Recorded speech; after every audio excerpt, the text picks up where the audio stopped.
This is a quick and easy fix to remove a safety hazard. We're going to put some sidewalk shims in where we have tree root intrusion and pushing the sidewalk panels up.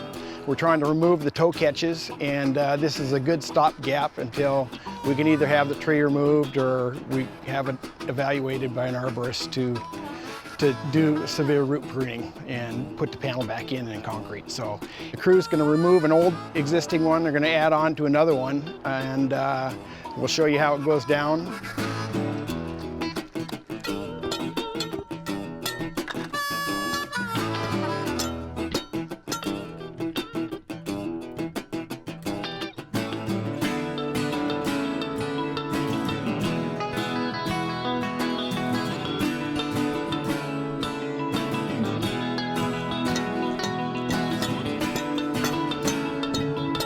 We use Easy Street a lot during our pothole patching.